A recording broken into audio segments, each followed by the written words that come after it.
যদি হয় পৃথিবীতে ভণ্ডদের কারবার ন্যাংটা বাবার নামে এই সাধুটিরে আপনারা দেখতেছেন,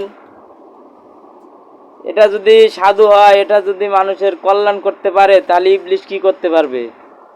ইবলিশ তো এর থেকেও না হলে যে হাজার গুণ উপকার করতে পারবে মানুষের, যদি এ মানুষের উপকার করে থাকে। তো আমার মতে বাংলাদেশ থেকে এই সমস্ত ভণ্ডকে,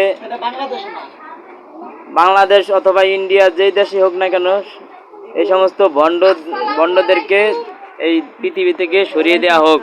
এই সমস্ত ভণ্ড জট বাঁধা শয়তানদেরকে এই পৃথিবী থেকে সরিয়ে দেওয়া হোক।